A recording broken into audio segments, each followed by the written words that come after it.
Hey everyone, welcome to the TED Win Inclusivity Conference. We're excited for you to be joining us for today's presentation.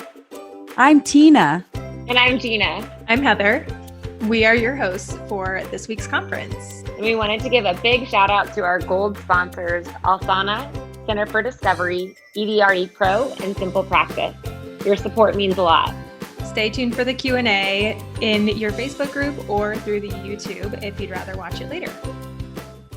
Hi, and welcome to Who Says Black Folks Know How to Eat. My name is Nakomi Higgins. I'm a licensed marriage and family therapist, and I specialize in the treatment of depression, anxiety, and eating disorders amongst women of color. My practice is located here in Chino, California, and I have been practicing for about a decade. So I'm super, super happy to be working with my partner to deliver this talk. Lynette?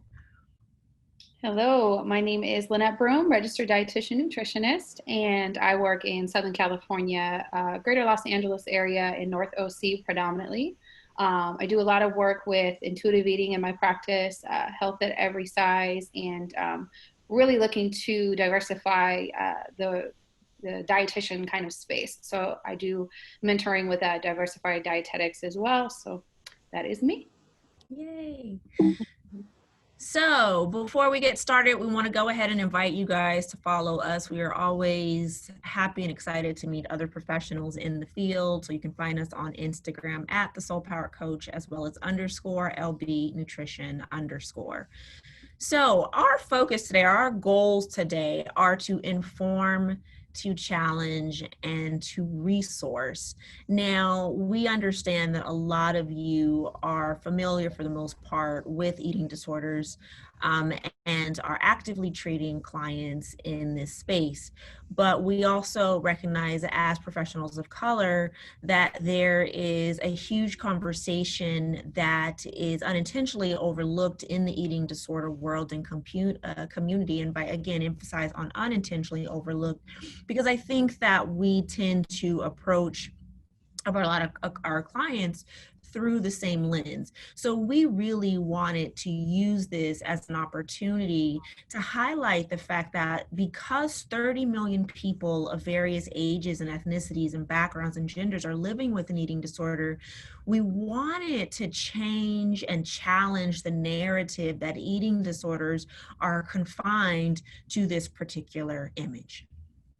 In fact, what we are seeing in our respective spaces is that while more and more Black Americans, specifically Black women, and so I do want to be very intentional in stating that a lot of this conversation that we're going to share with you guys today is centered around the experience of Black women. It is not that Black men are not seeking therapy, but they are not doing so at rates that give us enough solid data or information to really put together a very solid understanding or interpretation of what their general collective experience is. We also want to emphasize that Black is not a monolith. So there are within the population of Black Americans, there are various cultures, religious belief systems that really influence how they show up in this space. With that being said, again, as more and more Black women are pursuing therapy and wellness specifically for mood and anxiety disorders, it's so important for us professionals to know that eating disorders, or to remember that eating disorders do co-occur with mood and anxiety disorders. They do co-occur with trauma and PTSD, OCD, attention deficit disorder. And this is really key because most of your clients of color may be pursuing treatment for these particular areas. And so it is not uncommon to be very much well invested into the treatment or therapeutic relationship, only to find weeks, if not months in, that your client may be struggling with an eating disorder. So we wanted to really make it a point to just emphasize that as more and more Black Americans are seeking therapy, and often cases they're seeking therapy for mood-related disorders, but we also have to remember that, of course, eating disorders do co-occur. So what exactly is an eating disorder? Again, we're not going to dive into too much depth here because we understand that you guys are knowledgeable professionals, but we do want to anchor our presentation in a clinical understanding. And so, as we all know, eating disorders, as stated by the American Psychiatric Association, is essentially when a person experiences severe disturbances in their eating behaviors related to thoughts and emotions. The emphasis here is, that reminder that our relationship with food, especially in manifestation of an eating disorder, is a cognitive and emotional connection to the food, to the behaviors that drive food restriction, binging, purging, etc. The three common eating disorders that we, of course, are most familiar with are anorexia, bulimia, nervosa, as well as binge eating disorder. Again, I'm not going to dive into a lot of depth here, but I will highlight that I have honed in on bulimia, nervosa, and binge eating disorder because these two particular disorders are common to the community that we will be discussing today, and we'll dive into more depth around why and what that specifically looks like. Lynette? So you may have clients that represent in your office maybe undiagnosed eating disorder, and once you kind of get into the assessment, we'll very quickly realize that there are some red flags. So this is just kind of an example, visual, to show you what an eating pattern with an eating disordered person may look like. So when doing an intake, especially for dietitians, it may present as no breakfast, no snack, little bit of lunch, maybe half a lunch, a very small portion of snack, and then a pretty large kind of dinner. So right away, us on the outside can see how this is problematic and should raise some red flags for us. Some kind of common restrictive diets that we'll see come into our office that are popular now. We'll see shake replacements, we see juice cleansing, some of the more old school ones, the Atkins diet, South Beach diet, keto is a big one. The commonality in them all is that they're restrictive in one way or another. So they're entirely restricting groups of food a lot of times, and or just severely calorically restrictive. So although they may present or be labeled as something else, in the marketing ploy of it all, at the end of the day, they're restrictive. Yeah. I also just want to emphasize really quickly here, a lot of you guys will be getting a copy of the slides or the handouts. This might be something helpful to review with family, for example, because one of the things that we notice, especially when working with younger people, is that they don't have a clear understanding of what a restrictive diet could look like. And so this is a great way to explain, like, hey, if you're mixing breakfast, snack, you got half a lunch, you don't have another snack, and then you have a whole dinner, then you are practicing a restrictive diet. So please feel free to reference this slide when you get the handout. I always really like to include, we have the common eating disorder diagnoses that most people are familiar with. And within the Black community, most individuals are not going to feel connected to, specifically bulimia, specifically anorexia, and we'll talk a little bit more about why.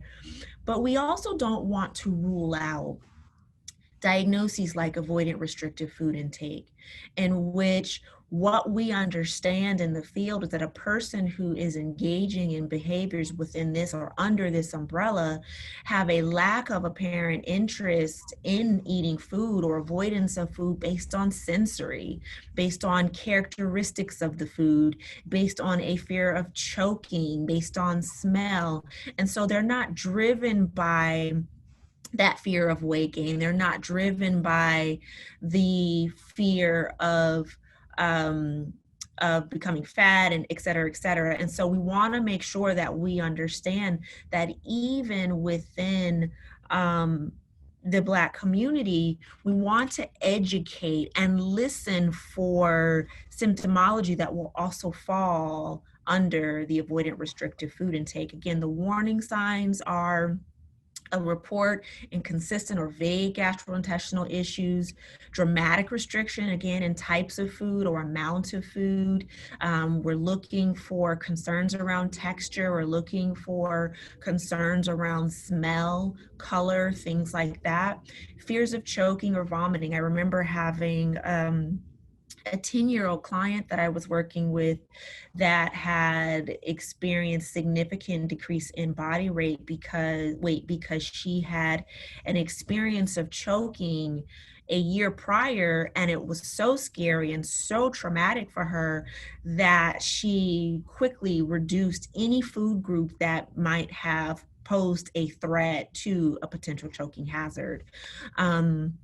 And so again, we want to help our clients understand that while they might be experiencing significant body weight loss, it may not be anorexia, it could very well be ARFID. Also, there's orthorexia, and I'll give Lynette an opportunity to talk a little bit more about this. So not officially recognized as a DSM-5 diagnosis, but we do see this come up, but not in that kind of definable kind of, clean cut definition that we see the others. But some of the warning signs that you may see, a lot of compulsive checking of ingredients, constant awareness around what's in the food.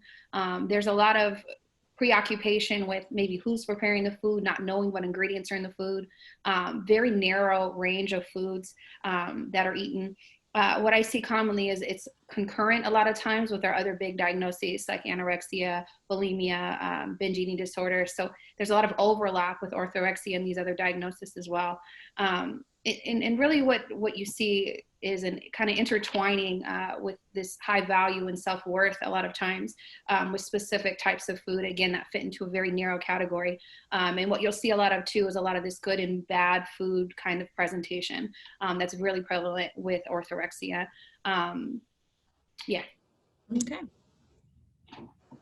And then, as many of us know, other specified feeding or eating disorder. And the reason, again, why we want to make sure that we always include this is because, as we have learned through our own experiences with our clients, is that everybody doesn't fit nice and neatly within the boxes of anorexia, bulimia, ARFID, binge eating. And especially when we start to dive into a conversation around communities of color as a whole, whether it be cultural influence, ethnic influence, whether it be religious, we start to see one's relationship with food and body take on a different shape and even a different conversation. And so we want to make sure that as professionals, we are, especially when working with communities of color, and then really honing in on members of the Black community, that while they may not fit nice and neatly into anorexia, bulimia, binge eating, and so forth and so on, there is this category of an other specified feeding or eating disorder in which we're looking at more atypical signs and symptoms.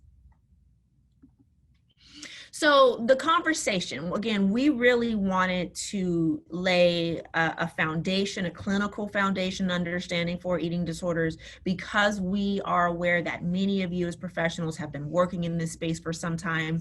We didn't want to beat you over the head with what you already know. So we do want to spend a lot more time really talking about where do Black Americans, where do Black people fall into this conversation of an eating disorder? And what we know based on studies and based on statistics and research is that bulimia nervosa, binge eating disorder, OSFED, and disordered eating behaviors are by far the most common presentations of eating disorders within this community.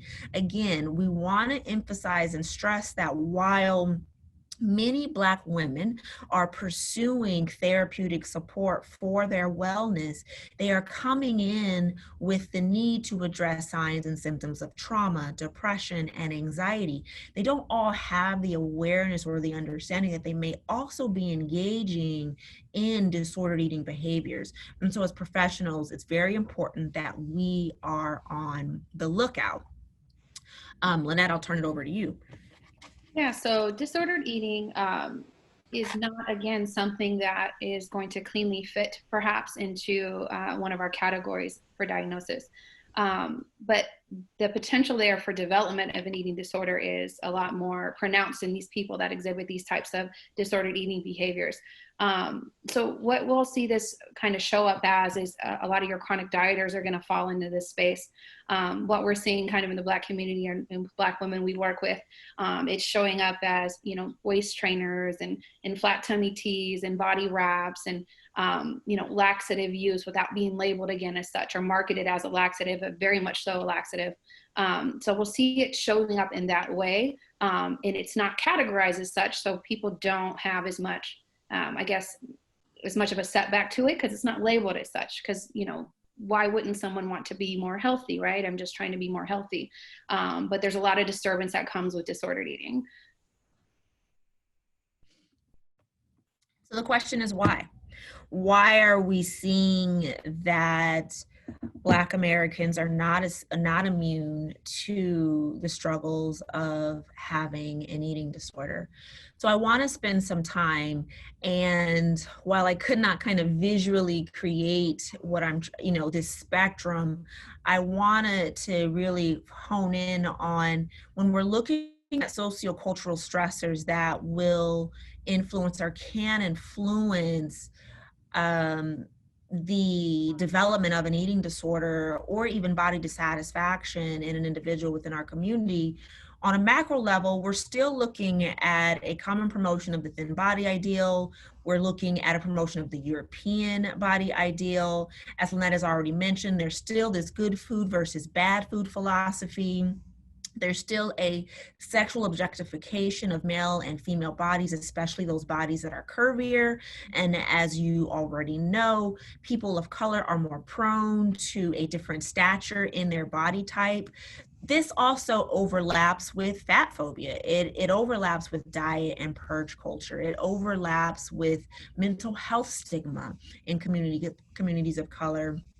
And while members of the Black community are beginning to actively, you know, challenge the stigma around mental health, there is still a large number of members in older generations that are very much still bought into the fears around being perceived as crazy and therefore weak. There's also still this kind of idea that exercise is generally reserved for athletes, right? But when we're looking at a micro, and that's this third column, and by micro, I mean when we're really honing into what might be impacting women within the Black community, we're seeing a prevalent promotion of this video vixen body ideal in which the female form is very curvy with that accentuation on a small or tiny waist, large hips, full breasts, etc. We cannot rule out acculturation and assimilation. Again, Black is not a monolith. So within the Black community, there are still members who are who have different cultures. We have individuals from African descent, Nigerian descent. We have individuals of Caribbean descent. We have Afro-Latinas. We have so many layers. And so we cannot rule out acculturation, assimilation. Within communities of poverty, there's poor nutrition and access to healthy nutrition, fruits and vegetables. There's still misinformation being given around health and nutrition education. Within the Black community, and Lynette will spend some more time talking about this, there is still this kind of food as reward mindset. Within communities of color, specifically within the Black community, there is teasing associated with how we both affectionately and non-affectionately identify each other. So it's not uncommon, you know, my husband and I joke a lot because he's from New Orleans, and he always jokes that if you were a person that had a flaw, it was not uncommon for your neighborhood to identify you by that flaw. So, you know, if you were a larger body person, it's not uncommon to be called like Fat Boy Eddie, right? And while within our community, that's a norm, we still can't rule out the fact that there is psychological harm that could potentially happen to the individual. Again, there's the hypersexualization. There are studies that show that little Black girls are perceived as are over sexualized or perceived as sexualized objects at a younger age than girls of any other age, simply because they develop sooner and differently. There's also this kind of systemic lack of protection around Black girls. And so if you do some research, there is a lot of data that supports that Black women are dying at higher rates by gun violence, domestic abuse, even within the medical system. And there's kind of this lack of awareness or understanding. And we'll talk a little bit about what myths perpetuate that. There's also the superhero archetype. There's also ACEs, and then there is just parentification. And so what we see is that because some children are growing up as parentified, especially kids within low income communities in which parents have to work full-time jobs, and therefore kids really have to step up and take on those roles. There's a lot of pressure to perform. There's a lot of pressure to take care of their siblings. And with that pressure comes stress. And with stress naturally comes this need to control and this need to find order. And it's not uncommon to use food as a means to establish that. We're going to just pivot a little bit here and just talk a little bit just for a moment about kind of what the dinner table for kind of a symbol for eating and food kind of means in the African American community. So, you know, just from a positive kind of historical place, just the cultural solidarity that comes with the table. So historically, with African Americans being brought here, just the ripping away of culture was very pronounced historically. And so the one place that Black people could gather, come together, and still celebrate their culture was at the dinner table. So, you know, that dinner table then becoming symbolic of our lived kind of experience as a place in this country, right? Center of socialization as well, the dinner table represents for us. So every life milestone, every celebration, every holiday, the food is center part of what happens. And kind of within the culture, what happens, there's, you know, a little bit of joking that will accompany that, where kind of who's bringing the food and who's cooking could be a deterrent to whether or not you're coming to the event and or staying for very long. So that's very common, but it just really speaks to the importance of food to the community. And just historical adaptation. So just kind of understanding the place that food has served in Black people as their migration from the South to the Midwest and to the West, and kind of, again, what that's meant to our shared experience as being here in the United States.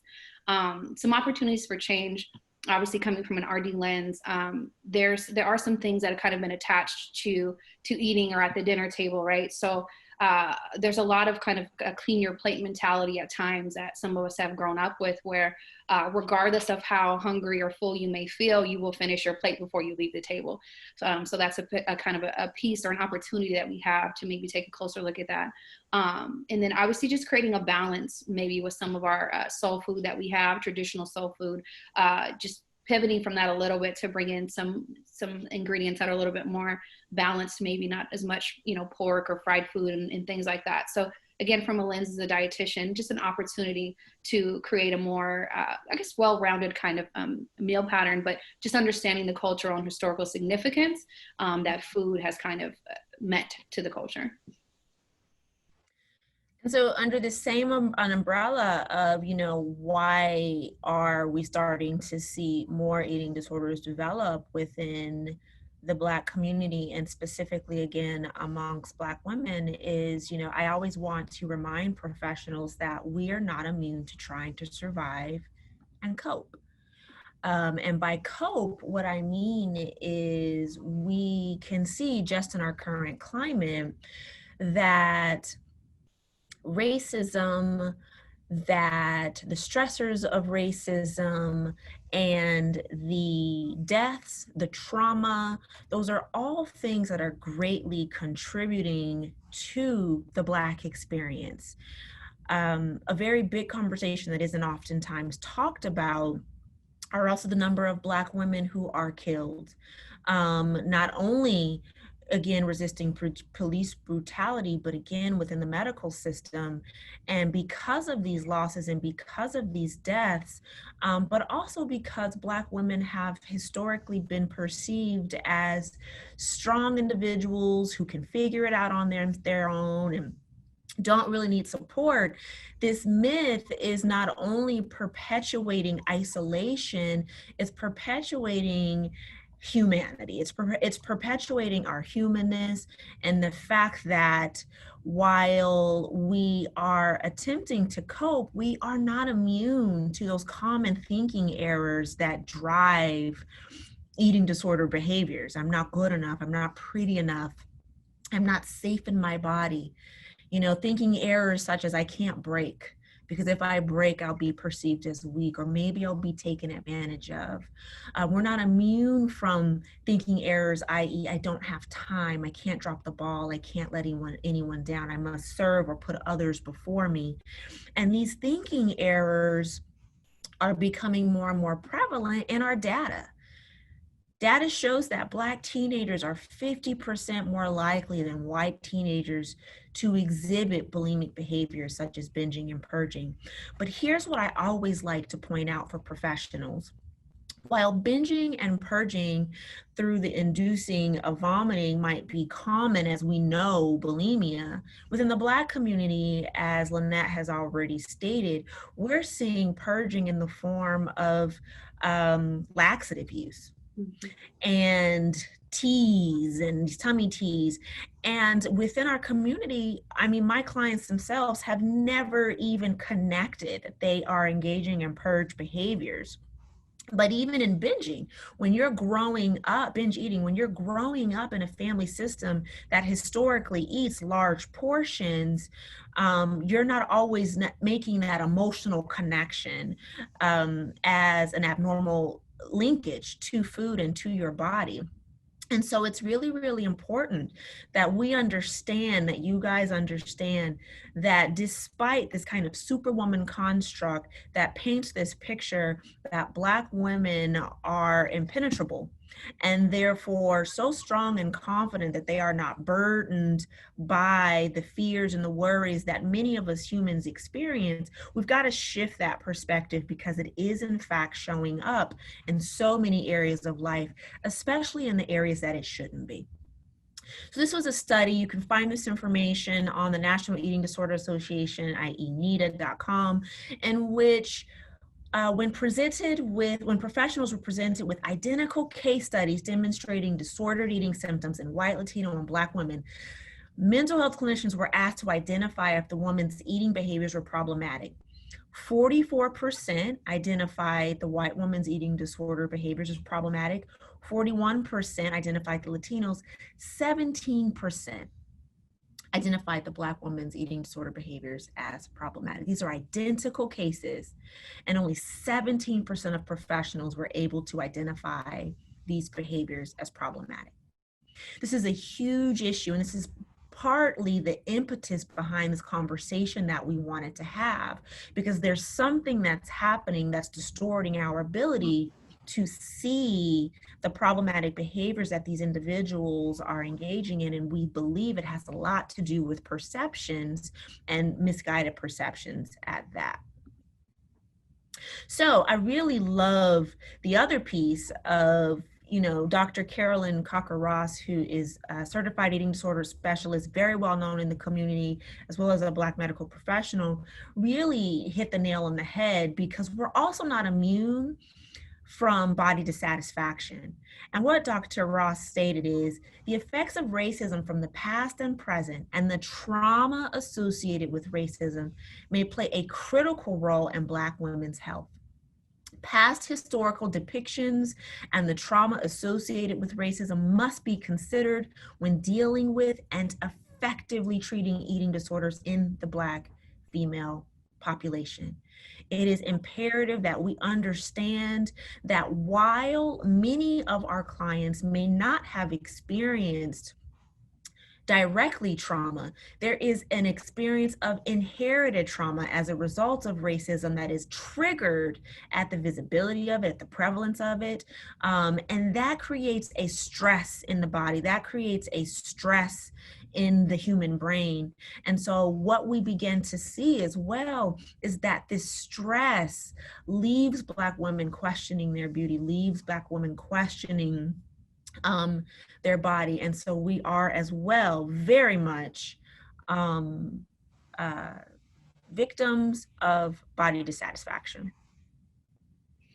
Yeah, so kind of piggybacking off what Nikki was saying. So if we have this kind of prop up of, Black women as super women, for lack of a better word, and we can handle it all and we don't need the help. And then you're coupling that with entering a healthcare system that is not properly screening and identifying the need for help. It's the kind of, the perfect storm, perfect kind of place for kind of disaster to kind of collide.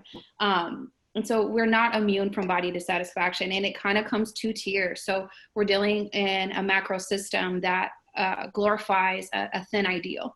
And then you kind of look at the other side of that is within our community, a fuller figure is also something that's popped up. So you're simultaneously getting these two kind of messages at the same time. So how do you kind of deal with all of that? And then just to kind of mention too, our standard of beauty that we operate within. So again, this kind of umbrella European standard, that the closer you are to that standard, the more beautiful you are. So kind of dealing with that as a woman of color, as a Black woman in this society.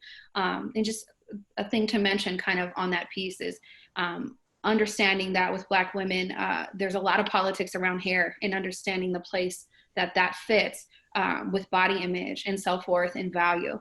And again, maybe not being able to fully comprehend it if it's not something you personally deal with, but put that on your radar and understand that that's a piece that goes into the way a Black woman feels about herself and her idea of positive or negative body image, either way it can go. Mm-hmm. Yeah. And I also just want to highlight really quickly on this slide, one of the reasons why I wanted to include this image of Serena is because it's a beautiful picture of her strength, and yet this particular image received so much criticism. People said that she looked like a man, she was compared to an ape, she was told that she was ugly. And so again, when we're looking and we're talking about Black women and their relationship to their bodies, they're either being kind of, again, over-sexualized or I don't know if this is a word, but kind of categorized as masculine. And so as a result, they find themselves really struggling with who understands our beauty. Lynette, would you like to? I just want to say something to this. When I was putting this slide together, it was heartbreaking. And the reason why it's heartbreaking is because one of the conversations that we also, I think, have to have and understand as professionals in this space is that what it means to be beautiful as a Black woman is still very much misunderstood outside of Black women. Now, Black women embrace their beauty, but aside from us or outside of us, there are a great deal of people that perpetuate really ugly narratives. These are just some of the statements that were launched at the former First Lady, Michelle Obama, who is extremely beautiful, but not only was her body criticized, but so was her beauty. She was literally compared to an ape. But what we're also seeing amongst Black women, especially Black professional women, is this level of despair around, will I find my partner? Will I find my mate? Black professional women are having to purchase their first homes on their own. They're climbing the corporate ladders, and they're unable to find their partners for a lot of different reasons that we don't have a lot of time to dive into. But we also want to say that this myth is being perpetuated. And so this understanding of, or lack of understanding, might have you, if you don't understand this as a professional, it's important for you to create space for it, because you might have a client who is engaging in an eating disorder or who has an unhealthy relationship with body or self simply because she is existing in a space where she is told that she's not made to feel pretty. I can't remember where I read it, but I think it was somewhere where in the dating world, Black women are kind of at the lowest and the most desirable. That idea not only is ugly, but again, it promotes a level of despair and hopelessness. And you may have a client who is coming into the space dealing with some of the things that she's struggling with because of the myths that perpetuate that we are not beautiful. Lynette, did you want to add to this? Yeah, so just some context for this, because this is heavy. I mean, if everyone just kind of take a moment and kind of absorb some of these quotes. So here you have a woman who is one of the most educated first ladies ever in history, prestigious universities she attended, law school she graduated from, and never before have you seen the type of commentary around a first lady's body, her size, her shape. None of that has really ever come into play. And you see this on multiple levels from multiple channels.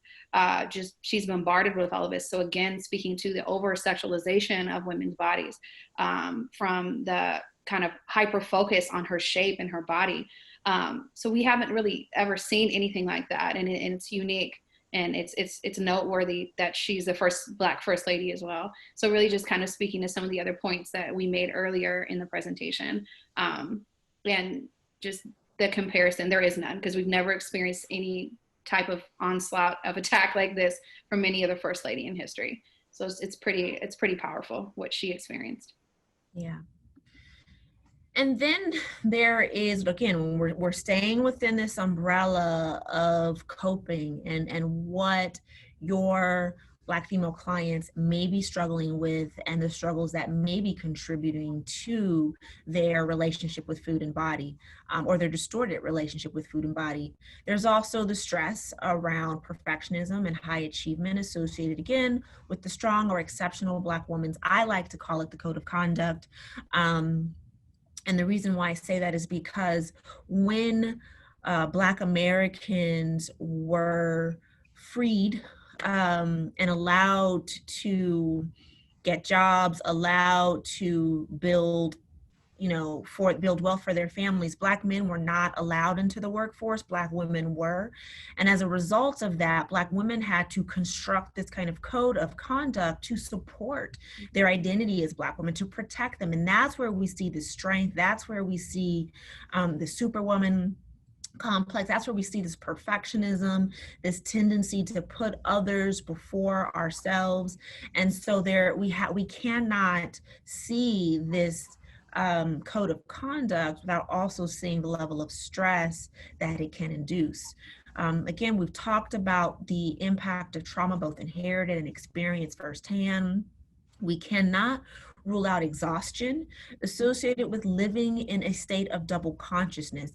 Black Americans must show up in the professional workforce in a way that feels safe to others. There is a fear that Black women will be automatically perceived as angry when they are assertive. There is a fear that Black women will be perceived as hostile when they are too directive. And so this being or existing in this space of who I truly am and who I have to be so that others feel safe and comfortable around me is exhausting. There's also just the real reality of racism and sexism and a gross wage gap that Black women are expected to rise above as a result of our code of conduct.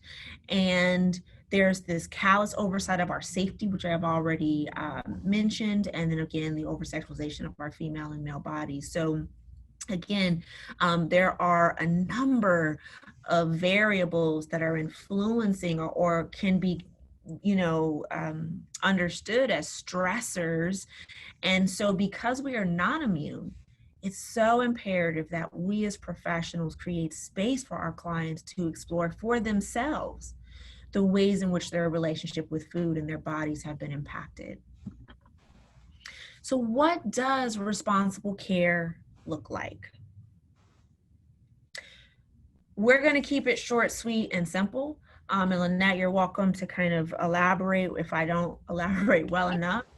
By default, we should be, especially as, you know, medical and mental health professionals and dietary professionals, by default, we should be assessing for an eating disorder. When all of my clients come in, they are taking a brief assessment so that I can get a sense of what their eating habits are, what their fears are. Do they have a history of dieting? And if so, what have been some of the diets that they experiment with? I also require, or I also encourage a dietary consult, even if our clients, again, aren't presenting with significant eating disorder symptoms. What we should understand through this presentation is that there is mood-induced disordered eating. So whether it's due to your depression, that you're overeating or undereating, we want to make sure that we are educating and creating a space with our clients to talk about the importance of seeking a dietary consult and pursuing dietary support in conjunction with mental health and medical care. We have to be willing to refer out. This is really important for the private practitioners, where the fact of the matter is we know that our caseload can wane, and while we might want to or be sufficiently capable of supporting an individual with an eating disorder, I think we can also all agree that there gets to a point where 1 hour a week is simply not sufficient enough. And this is going to be a really important conversation to have with a person of color, specifically as we've been talking about a Black person, because just getting to your door was a big step. And so now when we're talking about treatment, that's going to be really scary. So make sure that you yourself have toured various treatment programs in your community. You feel very comfortable and safe with the staff and their treatment approach and modality, because you want to be able to create some awareness. You want to be able to also create some comfort in this idea of, you know, if in fact your client is engaging in some significant behaviors, they will need to seek treatment. And it's important to discuss those levels of care as early as the first intake session. Lynette, did you want to elaborate? No, I think you did well covering all of that. I'll jump into some therapeutic approaches from kind of RD lens in a minute. All right, there you go. So one thing I will say is that with the therapeutic approaches to treatment, again, I am looking at this through a mental health lens. And so I want to say that within this ethnic group, within the Black community, there is emphasis on interconnectedness of all things. You know, there is the family system. There is also the extended kinship ties, where best friends of parents are aunties, where pastors can serve as father figures. And so it's really important for us to get a very, very clear picture when completing our assessments of who is the family system, who is the support system for this individual, what role does the church play in this individual's life, what role does spirituality play in this person's life, and how would they like to integrate spirituality into their work. We also want to understand that within the Black community, family roles are very flexible. While there may or may not be a two-parent household, and this is specifically when we're also talking about youth, while there may or may not be a two-parent household, there is what we like to say, really an egalitarian approach to the family system. And then again, due to the history in the United States, what we're going to see is a very healthy paranoia towards the mental health system, a very healthy paranoia towards the medical system, because again, historically, Black Americans have been experimented on. And so due to that, there is a great sense of distrust And so we have to prepare ourselves on really formulating or conceptualizing the cases and how we're going to move forward with treating our clients. Again, we want to make an understand, we want to be sure of what is the family system, what are the roles within that family system, is there a head of household, did your client grow up in a 2-parent household, or was it a single parent, and what was the relationship that the client had with that family or that parent figure. We also, again, want to just remember that if there is an initial sense of hesitance to open up and to share, it is because, again, historically, Black Americans have been there's a distrust towards the medical and mental health professionals. I apologize for a lot of this. Both that you're seeing, the slide has also been used when speaking about eating disorders within the Latino community. And so this also is very much applicable there as well. So I just want to, I'm going to turn it over to Lynette, but I want to say from a theoretical approach, we want to make sure that we are strength-based, really tapping into the strengths of the individual. Narrative is always a great way to create a space for your client to tell their story, to be the expert in their life. Experiential is also a really excellent way to help your client connect to their body, to connect their feelings to their body, connect their thought to the feelings that are being experienced in their body. Because what we see within the communities, because of this pervasive numbing and stuffing emotions down, that naturally these feelings, these unprocessed thoughts and feelings manifest in somatic pain, somatic discomfort. And so experiential work is a really great way to get your client connected to their thoughts, their feelings, and their physical sensations. And then also family therapy. And with family therapy, a lot of psych education there. Lynette?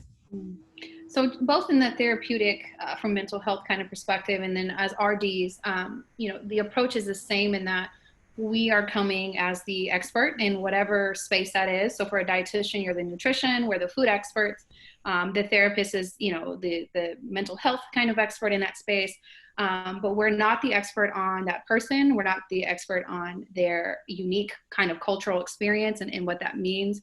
So the entirety of our job is just that, is to be the investigator and to listen and really let them speak to what they need to speak to. And so within saying that is, we have to operate from a space of cultural sensitivity and just in self-awareness. So whatever it is that you're entering this space with, you've got to try your best to divest of that, because if we go in with these thoughts or these notions about what is, then you're not really doing the client a service. And so just acknowledge too that even within the culture, there's so much variation that you will see just within Black culture as well. So we're giving you kind of an overview of kind of some of the kind of nuances of the culture, some of the common themes, but at the end of the day, you're going to get so much variation because Black people are not a monolith. We don't exist as any one thing. There's no box that we cleanly fit in. So from an RD perspective, some of the approaches that I take, I do a lot with intuitive eating. So this kind of idea of making peace with food and kind of dispelling some of the myths around good and bad and what that means for us. Health at every size, and that's really applicable with Black women and people of color, because as a dietitian, it really challenges everything we learn, and this connection with health is being a sole determinant of BMI and weight. So what does that mean to kind of challenge that as an RD nutrition kind of professional? And really your treatment has to be in all aspects of that person's health. So we're not just talking about physiological manifestations. How are they mentally? How are they emotionally? How are they spiritually? I mean, if those things are not in alignment, you're not healthy. And so what people come up against is you walk into a medical space and you look at a BMI and a weight, and that's it. You're out the door. X, Y, and Z is wrong with you. There's no treatment or questioning beyond what they see on a chart. So our job as professionals is to provide that kind of comprehensive kind of treatment as dietitians and mental health providers. Yeah. And one thing we want to really also put some emphasis on is what we need you really consider avoiding in the room, right? Mm-hmm. I always say avoid any attempt to maintain this illusion of color blindness. I don't know how it kind of came to be, but one of the things that is frustrating for many people of color is this statement of I don't see color. And what we're actually asking you to see is not only see my color, but understand that because you see my color, you don't have to treat me differently. That simply means that there are now layers to my experience that I want you to be open to exploring and understanding as a potential contributor to and strength to my growth and my process. So we encourage professionals to create space for the whole person, the entire identity, and for all of its complexity, without feeling this need to have to fix or necessarily do anything about it. In a lot of cases, it's about education. You're sitting in front of someone who does not, because of resources or experience, have several instances of having seen a mental health or a dietary professional in their past. You may be their first contact. And so education is helpful, but also asking them what they understand about the problem. How do they define the problem? What attempts have they made to solve the problem? Versus assuming that they don't know. In many cases, if your client is seeing you, it's because they've tried everything. Okay. So really creating space for them to talk about that and honoring their attempt to solve the problem. We also want to encourage you not to betray your authentic self in the room. Because the reality is when you are sitting with a person of color, but if we're going to keep it specific, if you're sitting with a Black woman in the room, she is looking to see if you are authentically being you or if you're walking on eggshells. And if this individual who is being, practicing vulnerability and seeking your support and guidance does not feel like you have the backbone to support her, then she's not going to feel safe in that space. She's not going to feel safe opening up, and she's going to frankly feel like you don't have the capacity to understand her experience. So we want you not to betray your authentic self. And I always encourage my students, my colleagues, and I have to remind myself as a Black woman, I can't assume to know the experience of my clients. So proceed with curiosity. Build rapport through curiosity, and again, maintain support and establish that connection through curiosity. We get to be the expert in our clinical lane, but in the lane of personal experience, we really do want to create space for our clients to educate us. And I'm just going to kind of quickly go through, as professionals, I just want to remind, kind of keep this out here in this space as a reminder that there are really 5 levels to healing from an eating disorder. And it's the first is letting go of those superficial behaviors such as dieting and restricting and obsessing about food. We always tell our clients it's really not about the food, right? And so we then want to go into learning new ways to cope effectively with stress and beginning to acknowledge and express painful emotions. This is a very critical stage in the process of healing that we want to spend time with our clients in.